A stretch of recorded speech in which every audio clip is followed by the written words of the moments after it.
الحمد للہ وکفا وسلام علی عبادہ الذین اصطفیٰ خصوصاً علی سید الانبیاء علیہ التحیۃ والثناء اما بعد فاعوذ باللہ من الشیطان الرجیم بسم اللہ الرحمن الرحیم احل اللہ البیع وحرم الربا صدق اللہ مولانا العظیم وبلغنا رسولہ النبی الکریم الامین ونحن علی ذلک لمن الشاہدین والشاکرین والحمد للہ رب العالمین ان اللہ وملائکتہ یصلون علی النبی یا ایہا الذین آمنوا صلوا علیہ وسلموا تسلیما الصلاۃ والسلام علیک یا سیدی یا رسول اللہ وعلی آلک واصحابک یا سیدی یا حبیب اللہ الصلاۃ والسلام علیک یا شفیع المذنبین وعلی آلک واصحابک یا رحمۃ للعالمین۔ بعد از حمد و ثنا، گزشتہ جمعۃ المبارک کو بینک ڈپازٹ کے حوالہ سے چند گزارشات آپ کے سامنے عرض کیں۔ ان کا خلاصہ ایک دفعہ پھر ذہن نشین فرما لیں تاکہ آج کی گفتگو چونکہ اسی تسلسل کا حصہ ہے تو اسے اس بنیاد پر سمجھنا آسان ہو جائے۔ گزارش یہ کی تھی کہ بینکوں کے اندر جو لاکرز وغیرہ لیے جاتے ہیں وہ اجرت اور کرائے کا معاملہ ہوتا ہے، اس میں کسی قسم کا کوئی حرج نہیں ہوتا۔ دوسری گزارش یہ کی تھی کہ جو کرنٹ اکاؤنٹ ہوتا ہے وہ چونکہ جو رقم جمع کروائی جاتی ہے قرض کی حیثیت رکھتی ہے، اور یہ قرض جتنے پیسے جمع کروائے جاتے ہیں اتنے ہی واپس لیے جاتے ہیں، تو اس کرنٹ اکاؤنٹ کے اندر بھی کسی قسم کا کوئی حرج نہیں ہوتا۔ یہ خواہ کسی اسلامی بینک میں اکاؤنٹ کھلوایا جائے یا کسی عام روایتی بینک میں اکاؤنٹ کھلوایا جائے، کسی بھی بینک کے اندر کرنٹ اکاؤنٹ کھلوانا یہ جائز ہوتا ہے۔ تیسری گزارش یہ کی تھی کہ جو فکس ڈپازٹ ہوتا ہے یہ جائز نہیں ہوتا، اس لیے کہ اس میں جو رقم جمع کروائی جاتی ہے اس کی حیثیت نہ تو امانت والی ہوتی ہے اور نہ ہی اس کی حیثیت تجارت والی، انویسٹمنٹ والی ہوتی ہے، بلکہ وہ بھی ایک قرض ہوتا ہے، اور وہ قرض بھی ان شرائط کے ساتھ ہوتا ہے کہ بندہ مدت بھی فکس کرا لیتا ہے اور اس کا منافع بھی فکس کروا لیتا ہے، یعنی جتنے عرصے کے لیے اس نے وہ پیسے فکس کروائے ہیں اس سے پہلے نہیں نکلوا سکتا، اگر نکلوائے گا تو اس کا پروسیس ایک اور ہوتا ہے، تو عموماً اپنے وعدہ کے مطابق وہ پابند ہوتا ہے کہ اس وقت سے پہلے وہ اپنی رقم نہ نکلوائے، اور اس پر بینک پابند ہوتا ہے کہ اتنا منافع اسے دے۔ دونوں چیزیں چونکہ فکس ہوتی ہیں، اور قرض پر جو منافع ملتا ہے وہ سود ہوتا ہے، اس واسطے کہ حضور سید عالم صلی اللہ تعالی علیہ وسلم کا فرمان ذیشان ہے، کل قرض جر منفعتا فہو ربا، کہ جس قرض پر نفع ملے وہ نفع سود ہوتا ہے۔ تو فکس ڈپازٹ میں جو منافع ملتے ہیں وہ سود ہوتے ہیں۔ اب بینکوں کے جو اکاؤنٹ ہیں ان میں تیسری اور اہم قسم ہے جس کو سیونگ اکاؤنٹ کہا جاتا ہے۔ اس کی شرعی حیثیت کے بارے میں جاننے سے پہلے تمہیدی طور پر یہ بات ذہن نشین رکھیں کہ جب 1973 میں ہمارے وطن عزیز کے اندر اسلامی قوانین کا نفاذ ہو رہا تھا اور اسمبلیوں سے وہ پاس کروائے جا رہے تھے، تو اس وقت ملک کی معیشت کا یہ پہلو بھی مد نظر رکھا گیا کہ اس سے پہلے ہمارے ملک کی معیشت سودی نظام پر چل رہی ہے، اور لوگوں کے بینکوں کے ساتھ معاملات جو ہوتے ہیں وہ ظاہر ہے فکس ڈپازٹ ہے، تو وہ سودی معاملات کے ساتھ نظام چل رہے ہیں۔ تو ملک کی معیشت کو اسلامی طرز پر بھی ڈھالنا ضروری ہے۔ اس سلسلے میں 73 سے لے کر یہ سوچ چلتی رہی، اور حکومتوں کے ساتھ مذاکرات، معاملات، مختلف نشستیں ہوتی رہیں، اور جس طرح ہمارے ہاں حکومتوں کا ایک مزاج ہوتا ہے کہ کسی بھی قومی معاملے کو وہ حساسیت کی نظر سے دیکھنے کی بجائے وہ بین الاقوامی اداروں کی نظر سے دیکھتے ہیں، اور اسلامی ملک میں اسلامی معاملات کو اسلامی طریقے سے حل کرنے کی بجائے وہ بین الاقوامی نظام کے طور پر حل کرنے کی کوشش کرتے ہیں۔ تو یہ چونکہ نقطہ ہائے نظر کا فرق تھا، اسلامی طبقوں کے اور حکومتوں کے مزاج میں فرق تھا، اس لیے یہ معاملہ ٹلتا رہا، پس و پیش ہوتی رہی۔ بالآخر 1980 کے اندر اسلامی نظریاتی کونسل نے کچھ سفارشات مرتب کی کہ ان سفارشات پر عمل کر کے ہم اپنے ملک میں اسلامی معیشت کو فروغ دے سکتے ہیں۔ چنانچہ 1 جنوری 1981 کے اندر وہ سفارشات نافذ العمل کر دی گئیں، اور ان میں یہ طے کیا گیا کہ ہر بینک کے اندر ایک خاص قسم کا اکاؤنٹ کھولا جائے، ہر بینک کے اندر ایک کاؤنٹر ہو جس کا نام PLS ہو، اور وہ اکاؤنٹ نفع نقصان کی شراکت کی بنیاد پر کھولا جائے۔ باقی جو فکس ڈپازٹ والے معاملات ہیں وہ ابھی چلتے رہیں، انہیں بند نہ کیا جائے، لیکن ایک اکاؤنٹر نفع نقصان کی بنیاد پر ایک اکاؤنٹ، ہر بینک کے اندر ایک اکاؤنٹر ہو جو یہ اکاؤنٹ کھولے۔ چنانچہ اگرچہ یہ تجویز اور یہ طے کردہ پالیسی مکمل بینکوں کو اسلامی بنانے والی تو نہیں تھی، لیکن پھر بھی مذہبی حلقوں کی طرف سے اس کی تائید کی گئی کہ مکمل نہ صحیح لیکن کم از کم یہ اسلامی معیشت کی طرف ایک قدم تو ہے، اور اصول یہ ہوتا ہے کہ ما لا یدرک کلہ لا یترک کلہ، کہ جو اچھائی آپ مکمل طور پر پا نہیں سکتے اس کو بالکل چھوڑ بھی نہیں دینا چاہیے، جتنی مل جائے وہ بھی غنیمت ہوتی ہے۔ تو اس لیے اہل علم کی طرف سے، علماء کی طرف سے اس کی بڑی تائید کی گئی، اور علماء نے لوگوں کو بتایا کہ یہ PLS، جس کو سیونگ اکاؤنٹ بھی کہا جاتا ہے، یہ جائز ہے، اس کے اندر جو منافع ملتے ہیں یہ منافع اسلامی قوانین کی بنیاد پر ملتے ہیں، یہ جائز ہیں۔ لیکن بد نصیبی سے وہی سود میں پلی ہوئی ذہنیت جو اپنے ملک کا نظام سود پر ہی چلانا جانتی ہے، اس ذہنیت نے اس اکاؤنٹ کے اندر بھی، اور ان تجاویز جو اسلامی نظریاتی کونسل نے بنائی تھی ان تجاویز کے اندر بھی ایسی ایسی ترامیم کر دیں کہ جنہوں نے وہ تجاویز مرتب کی تھیں، خود اسلامی کونسل کے جو ممبران تھے، انہوں نے بعد میں وہ مسخ شدہ ترمیم کی صورتحال دیکھی تو وہ مایوس ہوئے، اور انہوں نے خود یہ فتاوی جات جاری کیے کہ یہ جو ہم نے تجاویز مرتب کی تھیں ان تجاویز کے مطابق یہ PLS اکاؤنٹ نہیں چل رہا، بلکہ اس کے اندر وہی سودی نظام دوبارہ رائج کر دیا گیا ہے، لہذا سیونگ اکاؤنٹ یا PLS اکاؤنٹ کھلوانا بھی اور اس کے اندر منافع لینا بھی جائز نہیں ہے۔ یہ تو اس کا پس منظر تھا۔ اب اس کی ہم عام فقہی اور شرعی حیثیت کو جب دیکھنا چاہیں تو آپ اس کو یوں پرکھ سکتے ہیں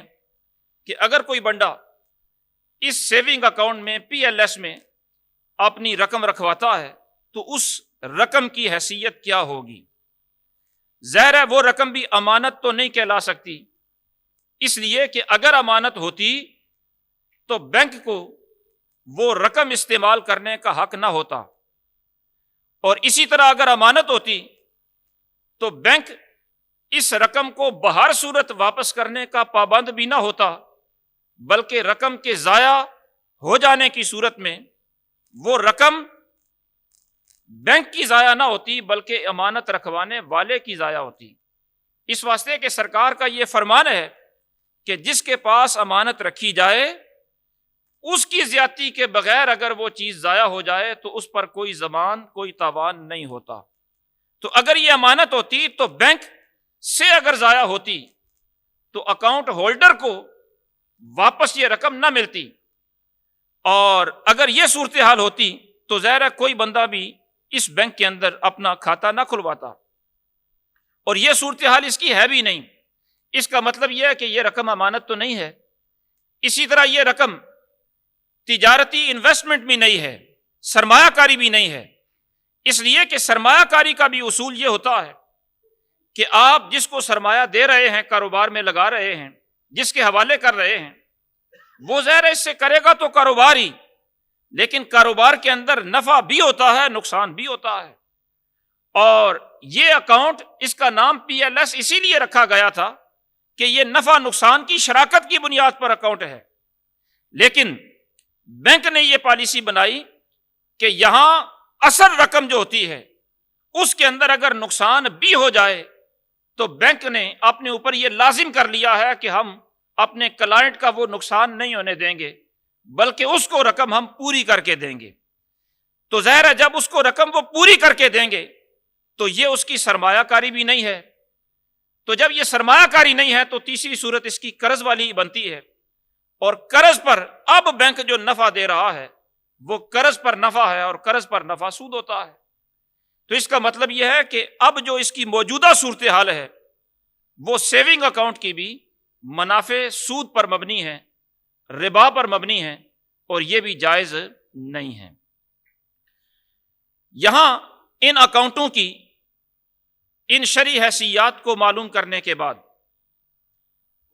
ان کے متعلق جو عام ذہنوں میں الجھنیں پیدا ہوتی ہیں یا الجھنیں پیدا کر لی جاتی ہیں ان کا ازالہ کرنا بھی ضروری ہوتا ہے۔ ان الجھنوں میں سے ایک اشکال یہ پیدا ہوتا ہے، جو پڑھے لکھے لوگ ہوتے ہیں وہ یہ اشکال پیدا کر دیتے ہیں کہ دیکھیں جی قرآن مجید نے سود کو حرام تو کیا ہے، لیکن کون سا سود حرام ہے؟ وہ سود حرام ہے جو نزول قرآن کے وقت اس معاشرہ میں مروج تھا،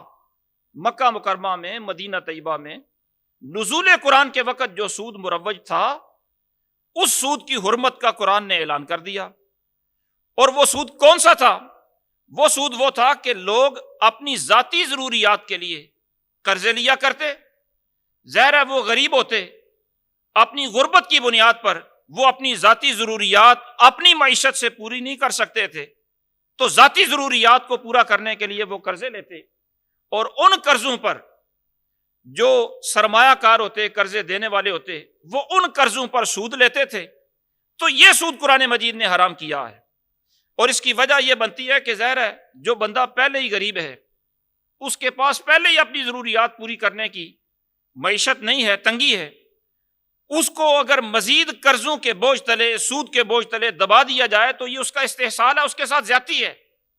اس لیے یہ ذاتی ضروریات والا جو قرضہ ہے اس پر سود لینا یہ تو منع ہے، لیکن جو قرضے تجارتی ضروریات کے لیے لیے جاتے ہیں ان میں چونکہ قرضہ لینے والا کاروبار کرتا ہے، اس سے بڑا منافع کماتا ہے، اس سے اگر دیے ہوئے رقم سے زیادہ وصول کر بھی لیا جائے تو یہ اس پر زیادتی نہیں ہے۔ اس لیے یہ اشکال لوگوں کے ذہنوں میں ڈال دیا جاتا ہے کہ ذاتی ضروریات کے لیے لیے جانے والے قرضے پر سود لینا دینا حرام ہے، اور جو تجارتی قرضے لیے جاتے ہیں ان میں چونکہ استحصال نہیں ہوتا، ظلم نہیں ہوتا، زیادتی نہیں ہوتی، بلکہ ایک قسم کی منافع میں شراکت داری ہو جاتی ہے، اس لیے تجارتی قرضوں پر سود جو ہے وہ حرام نہیں ہے۔ لیکن یاد رکھیں کہ یہ صرف مغالطہ کی بنیاد پر ذہن خراب کیے جاتے ہیں، اور مغالطہ اس بنیاد پر کہ اس زمانہ میں صرف ذاتی قرضے ہی لوگ لیتے تھے، تجارتی قرضے لوگ لیتے نہیں تھے۔ یہ مغالطہ ہے۔ حالانکہ اس زمانہ میں بھی، بلکہ اس سے پہلے دور جاہلیت میں بھی لوگ ذاتی ضروریات کے لیے بھی قرضے لیتے تھے اور تجارتی ضروریات کے لیے بھی لوگ قرضے لیتے تھے۔ جب تجارتی ضروریات کے لیے بھی قرضے اس وقت مروج تھے تو ظاہر ہے تجارتی جو قرضے ہیں ان پر بھی سود کو سود ہی کہا گیا ہے،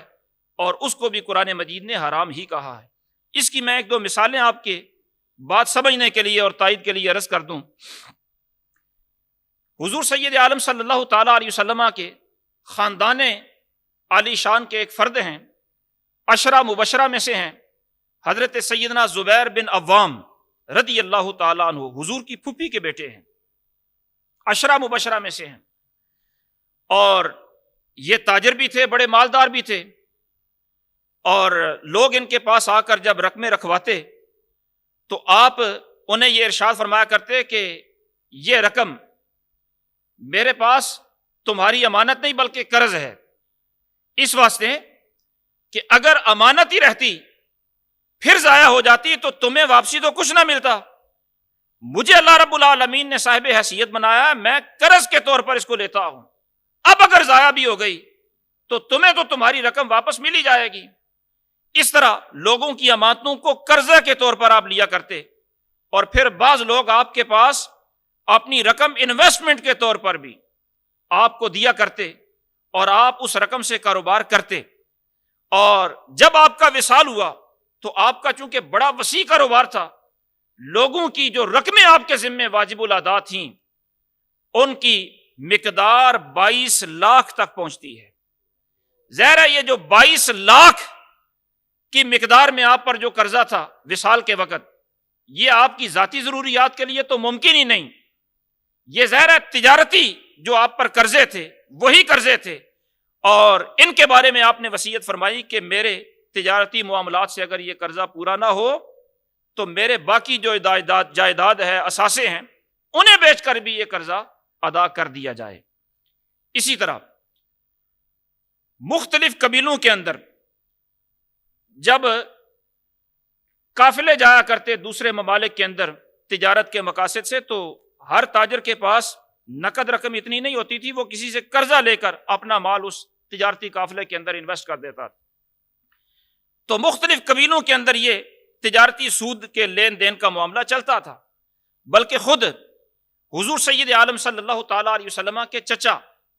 حضرت عباس رضی اللہ تعالیٰ عنہ بھی بڑے مالدار تھے اور لوگوں کو یہ سود پر پیسے دیا کرتے تھے دور جاہلیت میں۔ حضور نبی اکرم صلی اللہ تعالیٰ علیہ وسلم نے جب سود کی حرمت کا اعلان فرمایا تو سرکار دو عالم صلی اللہ تعالیٰ علیہ وسلم نے ارشاد فرمایا کہ سود جو جاہلیت میں مروج تھا اور جس جس صورت میں مروج تھا وہ ساری کی ساری صورتیں میں کل عدم قرار دے رہا ہوں، اور سب سے پہلا سود میں عباس بن عبد المطلب کا کل عدم قرار دے رہا ہوں۔ اپنے گھر سے سرکار نے ابتدا کی۔ تو یہ تجارتی جو قرضوں پر سود تھا یہ بھی حضور سید عالم صلی اللہ تعالیٰ علیہ وسلم نے حرام قرار دیا ہے۔ اسی طرح ایک اور حدیث پاک کے اندر آتا ہے کہ ایک مقروض بندہ جو حالت قرض میں فوت ہو گیا،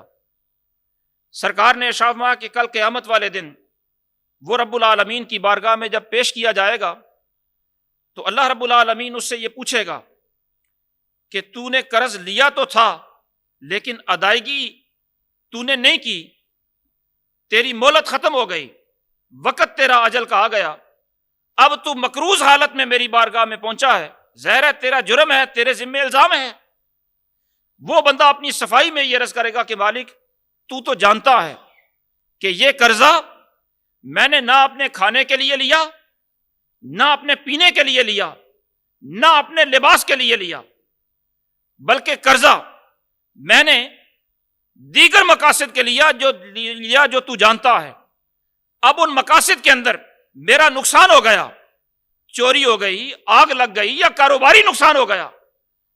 ہو گیا، وہ اپنا یہ عرض پیش کرے گا۔ حدیث پاک کے لفظ یہ ہیں کہ کاروباری نقصان ہو گیا، اس لیے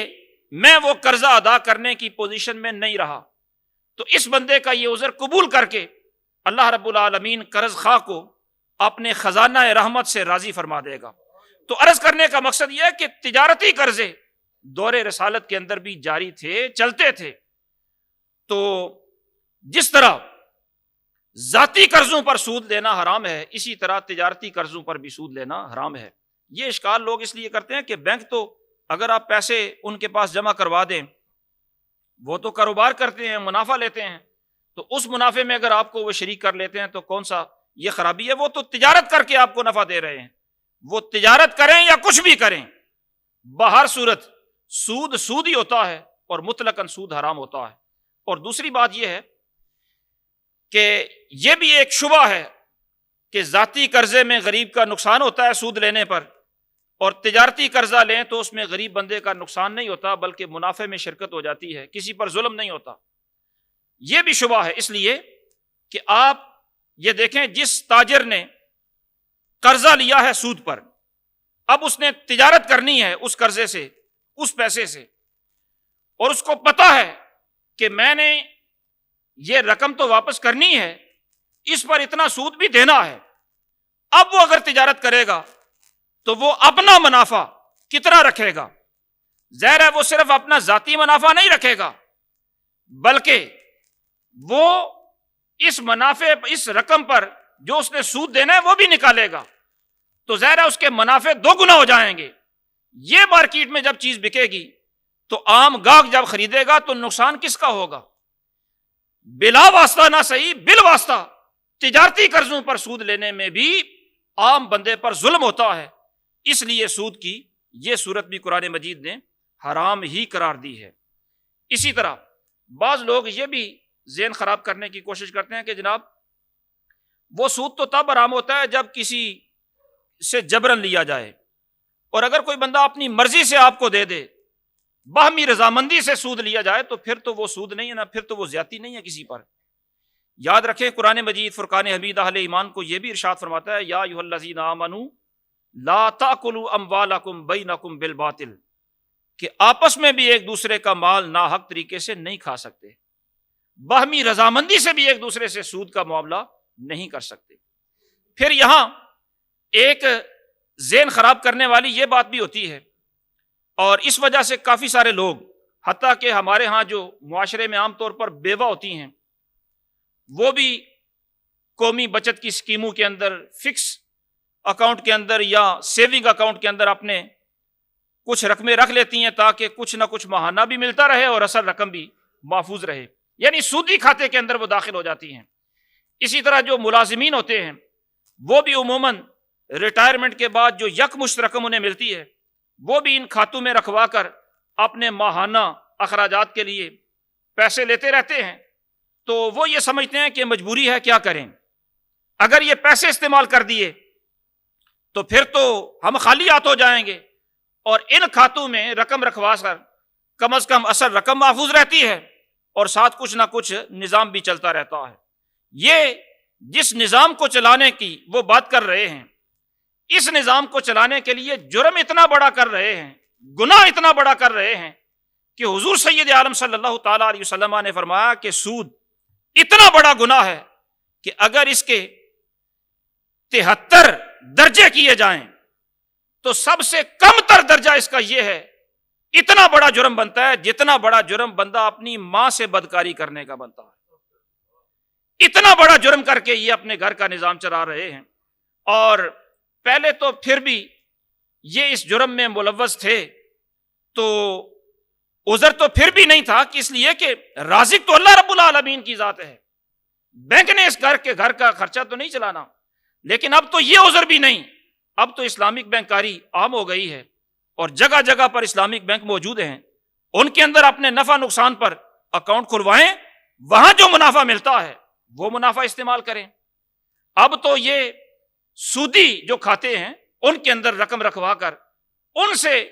منافع لینا اور ان سے یہ چیز لینا یہ جائز نہیں ہے۔ یہ جتنی تفصیلات میں نے عرض کی، ان تفصیلات میں سے یہ بات ذہن نشین رکھنی چاہیے کہ یہ ساری کی ساری تفصیلات سیونگ اکاؤنٹ کی یا فکس ڈپازٹ کی عام روایتی بینکوں میں ہیں، اور یہ بھی ہمارے جو اسلامی ممالک ہیں یہ احکام اسلامی ممالک کے بینکوں کے ہیں۔ البتہ جو لوگ ہمارے غیر مسلم ممالک میں رہتے ہیں ان کے لیے احکام اس سے ذرا جدا ہیں۔ وہ اگر اپنے وہاں کے غیر مسلم ملکوں کے اندر اپنے بینکوں کے اندر، جن بینکوں کے مالکان بھی غیر مسلم ہوں، وہاں اگر کسی ایسے بینک میں پیسے رکھواتے ہیں جہاں انہیں نفع ملتا ہے، تو وہ نفع خواہ متعین ہو یا نہ ہو، وہ نفع ان کے لیے بہر صورت جائز ہوتا ہے۔ اس لیے کہ امام اعظم ابو حنیفہ رحمۃ اللہ تعالی علیہ کا یہ فرمان ہے کہ حربی سے، کافر سے، غیر مسلم سے اس کی رضامندی کے ساتھ جو بھی ملتا ہے وہ جائز ہوتا ہے، وہ سود نہیں ہوتا۔ اور اسی طرح ایک حدیث پاک کا مفہوم یہ ہے کہ مسلمان اور کافر کے درمیان سود کا معاملہ نہیں ہوتا، سود کا معاملہ دو مسلمانوں کے درمیان ہوتا ہے۔ اور یہاں کے بینک کے مالکان چونکہ مسلمان ہیں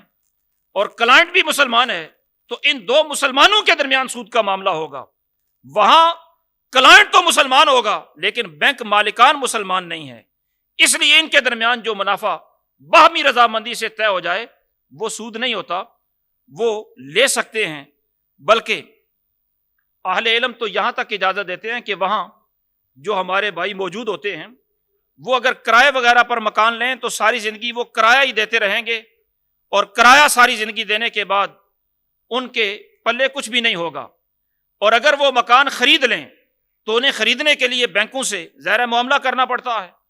تو اب اگر مکان خرید لیں تو کرائے جتنی ہی یا کم و بیش قسط دینی پڑتی ہے، لیکن کچھ سالوں کے بعد وہ کم از کم ایک مکان تو ان کے نام پر ہو جائے گا، کچھ نہ کچھ تو اس کا نفع ہوگا۔ اور یہ نفع مسلمان کا سوچنے کی راہ پیدا کرنا یہ مناسب صورتحال ہے، اس لیے کہ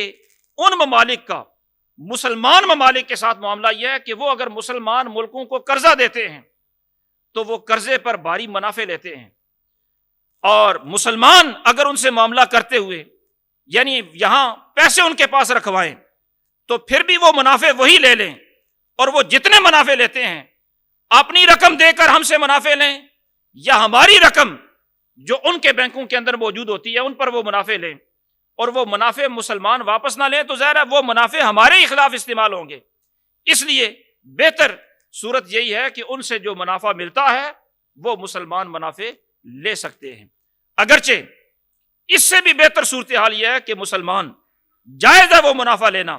لیکن اگر وہ مسلمان منافع لے کر خود استعمال نہ کرے، غرباء کے اندر وہ تقسیم کر دے، تو یہ اس کے لیے زیادہ بہتر ہوتا ہے۔ یہاں کے جو بینک ہیں ان کے بارے میں یہ عرض کر رہا تھا کہ ان سے منافع نہیں لے سکتے، نہ فکس ڈپازٹ میں نہ ہی سیونگ کے اندر۔ اور یہاں ایک تجویز یہ بھی لوگوں کو دی جاتی ہے، ظاہر ہے کافی سارے لوگوں کے اکاؤنٹ ہوتے ہیں اور انہیں یہ تسلی دی جاتی ہے کہ جناب آپ منافع تو لے لیں، اگر منافع نہیں لیں گے صرف کرنٹ اکاؤنٹ کے اندر پیسے رکھیں گے تو پیسہ تو ڈی ویلیو ہوتا رہے گا، اس کی تو ویلیو ختم ہو جائے گی اور پیسے کا فائدہ بھی کیا ہوگا آپ کو۔ اگر آپ کسی فکس اکاؤنٹ کے اندر اور یا سیونگ اکاؤنٹ کے اندر پیسے رکھیں گے تو کم از کم آپ کو کچھ نہ کچھ جو ملے گا آپ خود استعمال نہ کریں، غریب پروری کر دیں، لوگوں کو دے دیں، یہ کر دیں تو کم از کم آپ کے پیسے کا کوئی نہ کوئی فائدہ تو ملتا رہے گا۔ یہ بھی ایک تجویز دی جاتی ہے۔ حالانکہ اس کے پس منظر میں دیکھیں کہ یہ جب ایسا اکاؤنٹ بندہ کھلوائے گا کسی بینک کے اندر جا کر تو کم از کم سودی معاملے کا معاہدہ تو کرے گا، اور سودی معاملے کا معاہدہ کرنا بھی جرم ہوتا ہے۔ حضور سید عالم صلی اللہ تعالی علیہ وسلم نے ایسے معاملات کرنے والے پر لعنت ارشاد فرمائی ہے۔ اس لیے یہ تجویز بھی قابل عمل نہیں ہے۔ البتہ اگر کسی بندے نے لا علمی کے اندر، ناسمجھی کے اندر، غفلت کے اندر کوئی ایسا اکاؤنٹ کھلوا رکھا ہے، پہلے سے کھلوا رکھا ہے، اور اب اللہ نے اسے توفیق دی ہے وہ توبہ کرنا چاہتا ہے، تو اب اگر وہ فوری طور پر اپنے اکاؤنٹ کی کیفیت تبدیل کر سکتا ہے تو کرے، اور اگر کر نہیں سکتا فوری طور پر تو پھر اس کے لیے یہ علماء نے حل بیان کیا کہ اگر فوری طور پر اکاؤنٹ نہیں تبدیل کر سکتا تو اس سے منافع لے کر بغیر ثواب کی نیت کے، اس لیے کہ وہ سود ہے، حرام کی رقم ہے، اور حرام رقم اگر کسی غریب کو دیں گے تو اس پر ثواب نہیں ہوتا۔ اللہ طیب چیز کو قبول فرماتا ہے، ثواب طیب چیز پر دیتا ہے، بغیر نیت ثواب کے وہ ان بینکوں سے، ان اداروں سے رقم لے کر غرباء میں دے دے، اس رقم دینے پر تو ثواب ممکن ہے نہ ہو، لیکن اس کے حسن نیت پر اللہ رب العالمین اس کو اجر ضرور عطا فرمائے گا۔ دعا ہے اللہ رب العالمین انہی کلمات کو شرف قبولیت عطا فرمائے۔ وما توفیقی الا باللہ العلی العظیم۔